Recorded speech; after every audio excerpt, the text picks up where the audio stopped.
Your clients? No, Fisher Investments doesn't sell any commission investment products, and we never earn commissions on trades. So what's in it for you? Fisher Investments fees are structured so we do better when our clients do better. When it comes to helping clients achieve a comfortable retirement, we're clearly different. Visit FisherInvestments.com to find out why investors like you switch to us. Fisher Investments, clearly different money management. Investments in securities involve the risk of loss. It is 8:07. Let's go into the Team Hochberg Traffic Center, and here is Jim Talamonte. Eden Spur eastbound traffic's a little slow from Waukegan Road to the Edens due to the ongoing construction there. The Edens itself runs 15 minutes Lake Cook to Montrose. Inbound Kennedy, we're seeing scattered delays. It's 30 minutes O'Hare to downtown, 15 from Montrose, 8 in the Express. Outbound 20 minutes downtown to O'Hare. The inbound Eisenhower stuffed up Manheim to 17th with a collision in the right lane. And it's heavy also Coster to California, 35 minutes, 390 to downtown. Outbound 28. Stevenson, 37 minutes, 355 to Lakeshore Drive. Ryan is 27 minutes from 95th to downtown. Outbound 14. Lakeshore Drive northbound traffic slow from Jackson to Monroe. That's traffic. I'm Jim Talamonte on AM 560 The Answer. Jim, thank you. Chicago's Morning Answer continues next. In our 1-hour heating and air conditioning weather center, our meteorologist Steve Williams. Partly sunny, pleasant day. High today 84. Partly cloudy tonight, low 67. Clouds and sun, it'll be hot tomorrow. Humid, afternoon shower, thunderstorm in spots. The high tomorrow at 91. I'm Steve Williams on AM 560, The Answer. 65 at O'Hare. Next news 8:30. Breaking news as it happens. Chicago's Morning Answer with Dan and Amy continues next on AM 560, The Answer. Listen to AM 560, The Answer, online at 560theanswer.com, on the AM 560 mobile app, on your Alexa-powered smart speaker, on TuneIn, iHeart, and radio.com. This is Chicago's Morning Answer with Dan Proft and Amy Jacobson on AM 560, The Answer.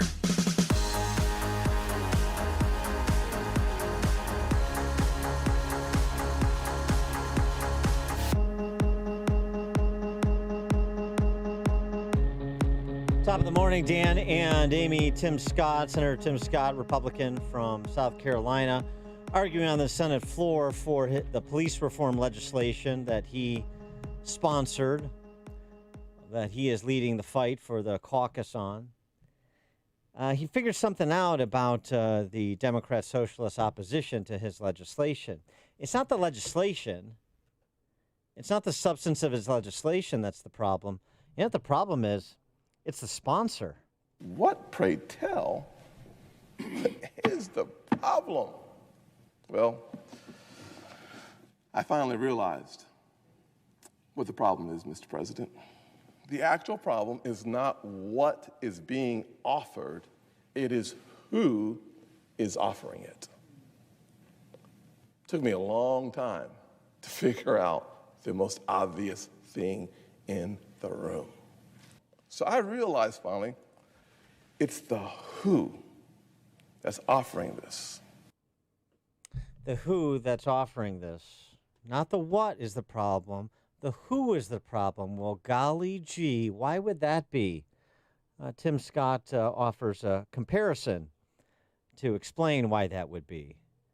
Somebody who's experienced racial profiling, even as a United States Senator, and makes a comparison to the sort of profiling that he's experiencing right now from his Senate Democrat colleagues. I've experienced that. I understand the traffic stops. I understand that when I'm walking down the street and some young lady clutches onto her purse, and my instinct is to get a little further away because I don't want any issues with anybody.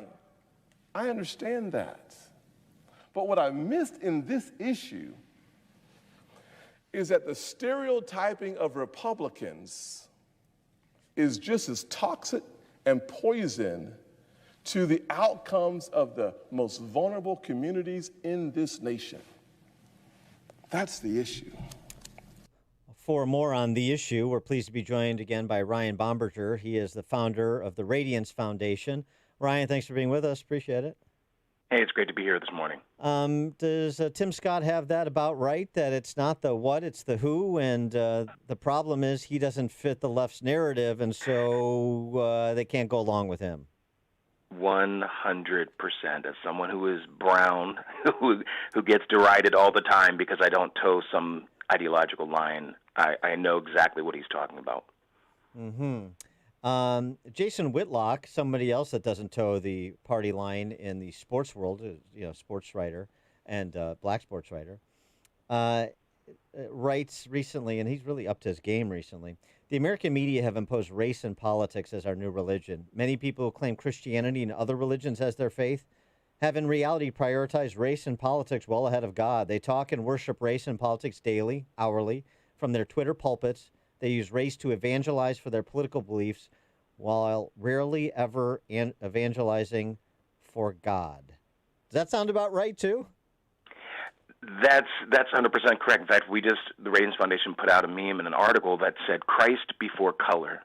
And that's the issue we have today. It's such a race-fixated, color-fixated approach, which is the polar opposite of what Martin Luther King Jr. was calling for, which was a gospel-centered approach, that we are one, that we're not color first, we should look for content of character. But that's not what's being pursued right now. Yeah, and then you wrote an article about Juneteenth and modern-day slavery.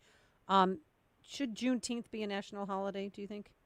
Because I have to admit, I have a lot of friends who never even had heard of Juneteenth before this last Juneteenth. They didn't know what it represented and what it meant and the significance of it, because it is a significant day. I think it should be. I think we should take pause and to look at the history of slavery and how far we have come, and the fact that the fight for the abolition of slavery took all of us, white and black and hues in between. I think it's a good thing to recognize. I just don't like the way that movements like the Black Lives Matter movement want to, to capitalize on it and to make it something that it's not. Well, what's your response to the Black Lives Matter movement? And again, here we get into the parsing. I'm talking about the neo-Marxist formal organization with the first letter caps in their name, and also just the general straw man hashtag, lowercase letters. The straw man being Black Lives Matter. It's an argument against which there is no counter argument. So how do you respond to both the formal organization and sort of the mishmash of de facto of people sort of de facto affiliating? Well, Black Lives Matter movement is a movement that has its own manifesto. People keep thinking it's just a hashtag, but the people who created the hashtag explain what Black Lives Matter means, that it's more than just skin color, but it also has to do with political identity and has to do with homosexuality. That's from Patrisse Cullors, who, in an interview and asking about why they started this movement, she says, "We are trained organizers. We are trained Marxists." This is nothing new. It's just the regurgitation of 60s black nationalism. Throw in black liberation theology and critical race theory, and you get the Black Lives Matter movement and its radical, far-left manifesto. And as a Christian, there's no way I can embrace that broken secular movement. BET founder Robert Johnson was on Fox last night and mocking crowds that are pulling down statues, because some of the statues that they're pulling down are abolitionists. And Ulysses S. Grant, that's another one they keep taking down. But the canceling of TV shows and apologizing for being white. And he said, African Americans, we're not sitting there cheering you on when you're taking down these statues. How do you feel when you see all these, mobs of people and anarchists, really, just taking the law into their own hand and tearing down statues? Well, this is not a democratic way of doing anything. This is anarchy. This is domestic terrorism. When you don't bow to me, I mean, literally, you have so many people bowing in fake guilt, which doesn't help anything. I mean, it doesn't bring about reconciliation, nor does purging the public space of all these statues. And they want to tear down the Freedman Monument, which features Abraham Lincoln and a freed slave. I mean, paid for by free slave, paid for by former Union veterans, and it was dedicated by a former slave, Frederick Douglass. But they want to tear down that. If it was good enough for someone who was actually a slave, I think it's good enough for Americans today to reflect and look at how far we've come and that the evil institution of slavery has been abolished. But It's just insanity. Unfortunately, Johnson too was also recommending, the $14 trillion in reparations, which is what the Black Lives Matter movement is calling for. How does that even work? Does the white half of me pay the black half of me? How does that work? But I mean, I don't have real high expectations, including for the college kids, to know anything about the ones tearing down monuments, the vandals, the looters, to know much about history. The real question is, what is it about our culture that gives license to the kind of behavior we're seeing from some people that are using the opportunity, using the cover of protest to engage in the behavior we're seeing in Madison, Wisconsin, and all around the country? Well, I do need to say that every life unjustly killed deserves justice. George Floyd absolutely deserves justice. So that as the foundation, but that's not what this is about. I call it blaxploitation. They constantly use the death of black individuals and under the guise of, police brutality and that there's an epidemic, which there is not if you simply look statistically. But the problem is it is a godless movement. It's no different than in the 60s where Martin Luther King Jr. denounced the black nationalist movement. He denounced Malcolm X because they believed in violence, because they didn't even believe in integration. But yet you had a gospel-centered movement that Martin Luther King Jr. led, whereas you had the godless movement led by Malcolm X and By Any Means Necessary. And we're seeing that reflected today. When you pull God out of that picture, there is no ability to get to that place of forgiveness and reconciliation. And so we're seeing, unfortunately, the rotten fruit of the secular approach that will never bring unity and that will never bring the kind of reforms, some of the reforms that are necessary, but certainly not ever bring peace. Why is there no interest in holding Democrat big city politicians accountable for what happens on their watch, it seems? For example, between Friday and Monday of last week into this week, in Chicago, there were 140 people shot and 20 murdered, including a handful of kids who were just caught in the crossfire.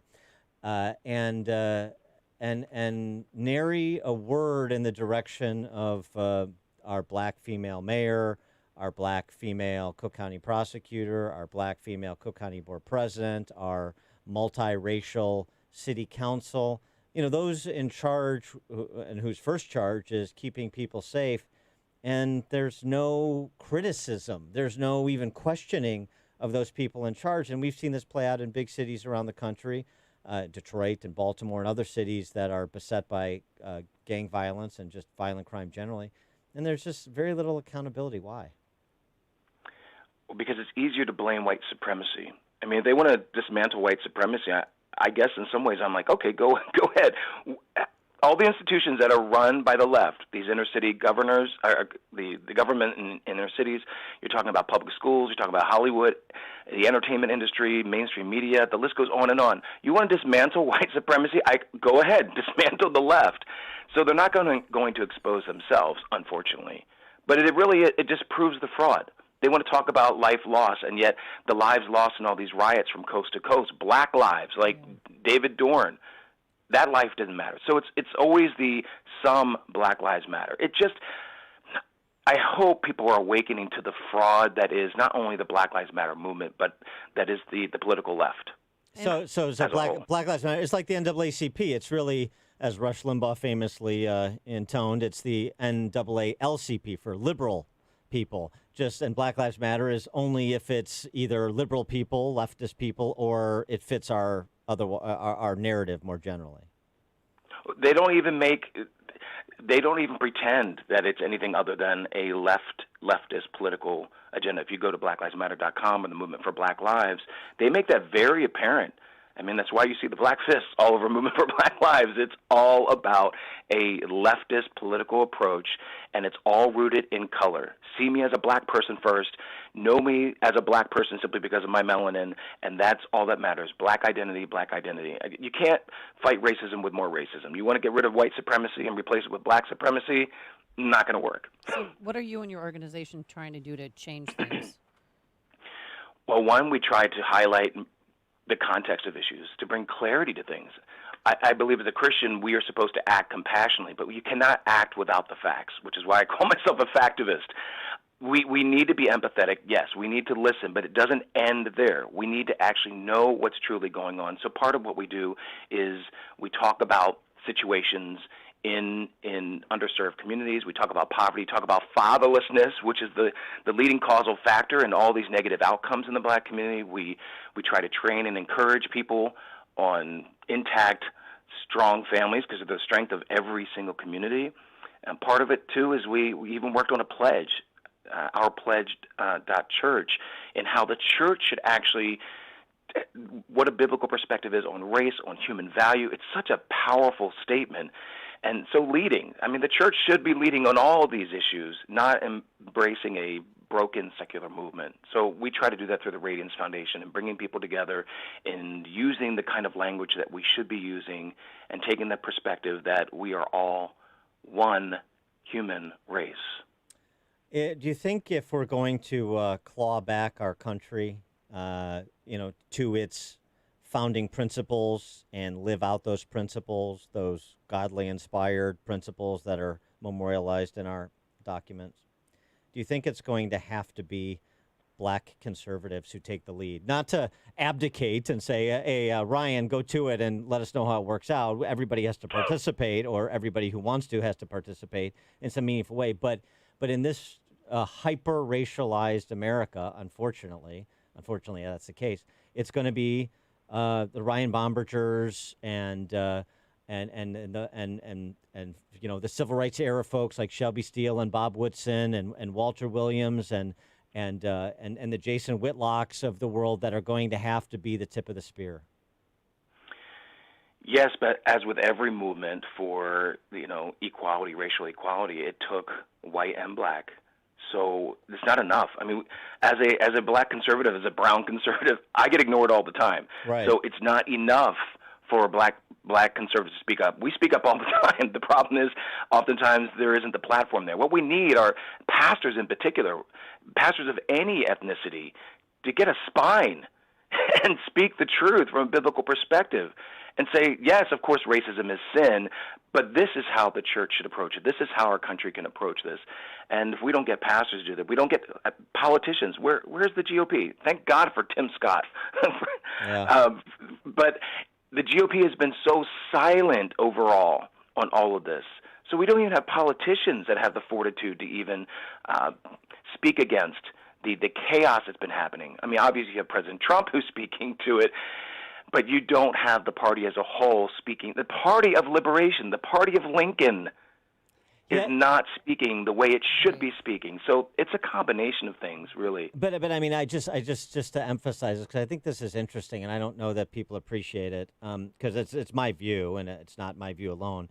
But it's going to be black intellectuals and activists, and yes, clergy and sports writers. It's going to be the charter school operators like Ian Rowe in the South Bronx, and it's going to be intellects like Glenn Lowry at Brown University or John Sibley Butler, University of Texas, bringing their various expertise to bear and their experiences. Some date back to the civil rights era, and some, obviously are younger. That have to be the face and sort of the moral voice of the movement if you're going to persuade, I think, so many that have been completely race-addled because of our culture. I just think that's where we're at. Yes, I mean, certainly the conversation can only be elevated by those individuals and by a number of my colleagues, and thank God for Dr. Alveda King, the niece of Martin Luther King Jr. is also speaking into this, and it does raise it because the conversation from the left is not an intelligent conversation. It's deeply emotionally rooted, and it's not rooted even in common sense. And so, yes, we need these voices to break through this clutter and this noise and to speak peace, true peace, to these situations, because it's so volatile right now. And that's why it breaks my heart to see so many people who should be leading, particularly pastors, who are acquiescing, who are capitulating to a movement they don't seem to know anything about. It just seems to me, leadership builds consensus, and so the riddle that needs to be solved is coming together to elevate the best and the brightest who can lead the this revival that I think we're both talking about from slightly different perspectives, but sort of trying to get to the same place. I think that is it, and that's a responsibility, as you said, white and black and every other color under the sun. It's about what's happening between your ears, obviously. He is Ryan Bomberger. He is the founder of the Radiance Foundation. Ryan, thanks for joining us. Appreciate it. Great to be with you. Thanks. And he joined us on our turnkey.pro answer line. It's news, opinion, insight. This is Chicago's Morning Answer on AM 560.